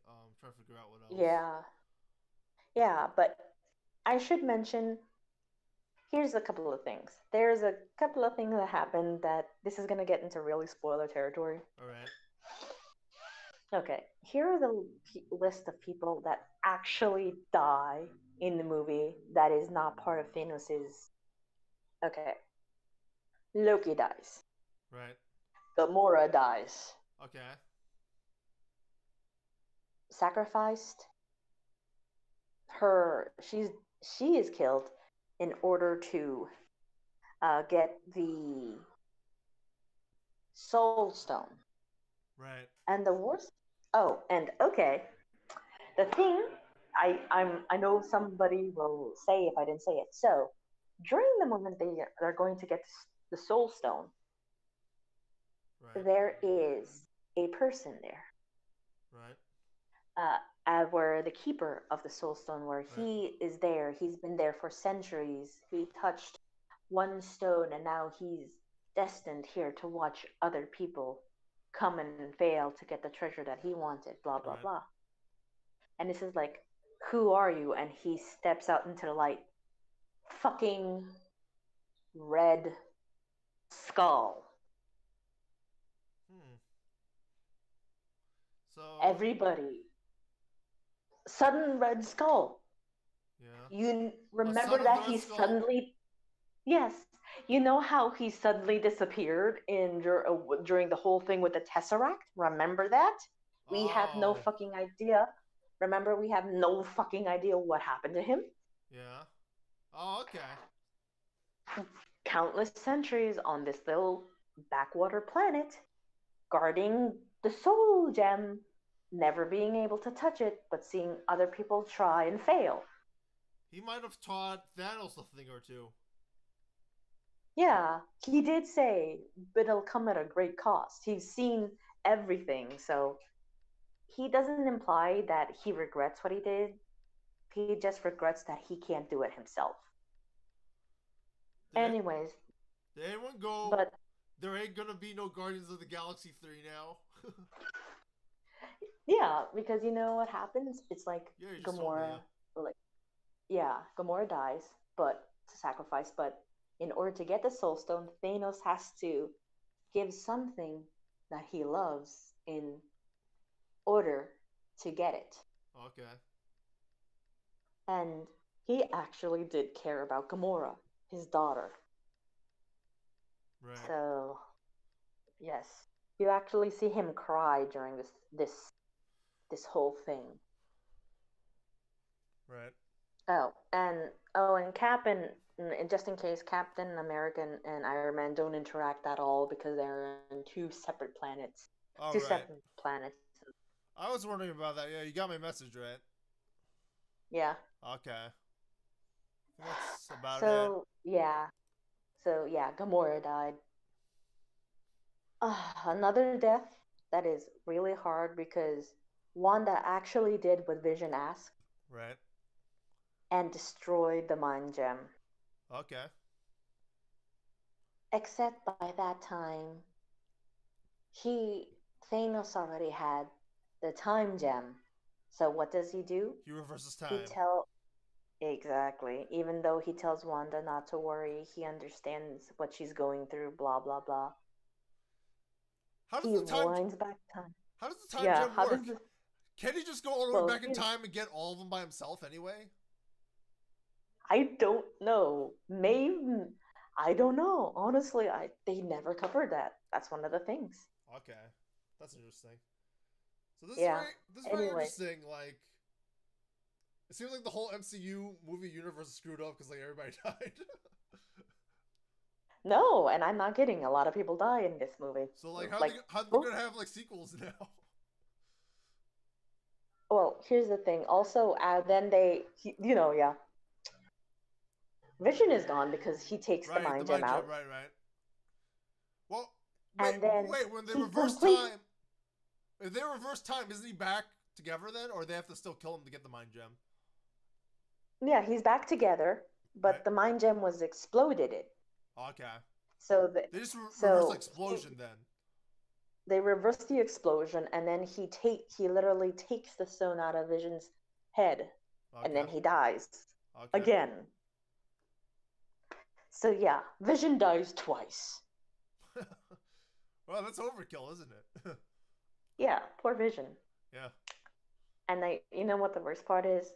No. Thanos does get all the Infinity Gems, all of them. All right. That's the ending of the movie. Yeah. Well, Thor did manage to get a weapon Right. that that this that helps to kill Thanos Right. via the star with Rocket. He does that, and then the most amusing thing is like the giant is Peter Dinklage. I just You know, randomly looked at Wikipedia. Yeah. I didn't know Peter Dinklage was in this. I just randomly looked it up. I didn't ask. I don't think we have enough time to talk about Peter Dinklage. Yeah, like I when I come back, maybe you can do some more. But Yeah, definitely. long story, yeah. Okay, so long story short, Yeah. uh, to get more into the analysis and the minor things on each of the Avengers. So Right. Gets the the gems Right. into the gloves, Right. and then at that exact moment, Thor attacks him with the new hammer Right. that should destroy Thanos, and then there's suddenly this huge explosion, and the gauntlet is badly burned and stuff. And Mm. then he just looks at it, and then he closes his hand and he fades away. Yeah. And then after this big battle with a lot of other Avengers, people start disintegrating. Wow. Here are the people that disintegrate: Right. Bucky, Wow. Wanda, Hmm. Black Panther, Hmm. Spider-Man, Doctor Stephen Strange, whose last on You cut out. Drax. Yeah. What? But I yeah, cut off. before Drax, who was it? I forgot. After Spider-Man, before Drax, Strange, and his Strange. words to Tony Okay. were, "Now it's Endgame." Oh, What the? Yeah, what the fuck that means? I don't know. yeah, I don't know. Not yet. Right. Uh, That'd be a pretty good man. title for the next Avengers movie. Avengers Endgame. Yeah, yeah.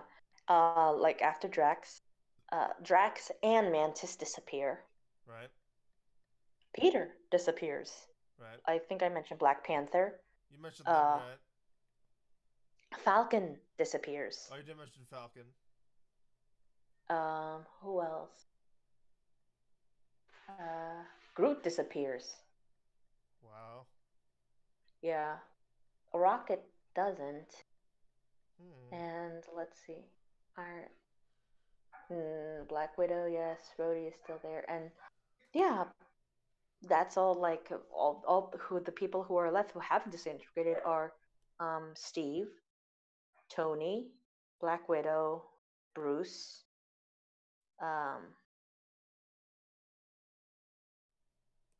Natasha, Rocket, Thor, and I think that's pretty much it. So they're severely Uh, undermanned, and it sort of feels like a House of M situation. yeah, and you know what's worse? And here's I'm also spoiling the Right. end credits. I heard about that in credits. Yeah. Yeah. So at the end credits, after everything and all the and even the movie ends on a dark note with just Thanos just sitting outwards, sad but sadly happy. You see tons of people disappearing in New York, things falling. Maria Hill and Director Fury. First thing she says, like, Hill, go inform somebody, and he's like Nick, and then you see her slowly disappear, and then he runs, gets something from the back of the car, Right. and he suddenly realizes what's happening. He's disintegrating, and as he's slowly disintegrating, he manages to press the button, and then just disappears. And as the little calm falls onto the pavement, there's three little dots. It stays there for two or 3 seconds, sending, and then the little insignia of Captain Marvel appears, Oh. and that's where, and people went wild, Oh. wild at that, Okay. because after this complete shit show, we still have Captain Marvel, Oh. Okay. I thought which the comes. I thought the cameo in the end was that there was no cameo, but that's interesting too. Yeah, I it's thought the cameo technically was not like a there's cameo. nobody left. Everybody else died already. No, but the thing is they left on such a downer ending. They had to have at least something a little better. Tony is still alive, Right. and but here's something that Doctor Strange said, Right. that yes, he's seen 14 million and something and some really big number of realities where they battle Thanos, Right. and of those, how many did they win? One. Right. So yeah, so it's Endgame now. Or they could call it Avengers Infinity War. About the Infinity Yeah, War. Because it'd be the one left. yeah. Because all the other worlds are destroyed. Mamita, ves y cuándo me van a entregar el celular. Mhm. Yeah. So yeah, because I think there's a reason why it's called Infinity War. Right. Because remember, infinite realities. Dr. Scene has seen infinite realities, and it's a war. Right. I mean, they lost this battle, Right. but the war's not over. Right. But Oh, that's where, yeah, that's interesting too. Maybe they lose this one and they restart in another universe or something. yeah, or maybe, like, again, it's remember, sometimes you lose the battle, but not the war. And this is just part one. Right. But Jesus Christ, it started off heavy and ended heavy. This is probably, I wouldn't say the darkest, but it's a pretty goddamn sad Avenger movie compared to everything else. But then again, we're getting other little movies. We're getting Ant Man. We're getting Marvel. Right. And remember, we're also getting 13 other Marvel movies still. Did We don't know what else. Did Avengers of Shield get canceled? I mean, Agents of Shield get canceled. Uh, what? Did Agents of Shield get canceled? I have no idea. I stopped watching after season five, All four, right. somewhere along those lines. All right. But yeah, that was yeah, Uh, cool. yeah. So I can probably, like, when I get back from my thing, talk more about the actual breakdowns of, particular things about the stuff, like, because I'm one of those people that even after everything I started analyzing motivations, backgrounds. Sure. I blame this on being a literature student. Cool. Yeah, so for now that's all I have to say. And Avengers Infinity War was really good. My mother, who is not a big fan, loved it Right. despite its being downer, but it just left you on such a cliffhanger that you want to know more. But yeah, it's a despite all everything that happened Right. and being such a downer movie, it's one of those movies you really have to go see. And yeah, spoiler warning, I'm just telling this on here, but I'm not going to go out of my way to tell people because they should probably go see it. It's worth it. It Okay. really is worth Should I it to go stop the see. stream now or?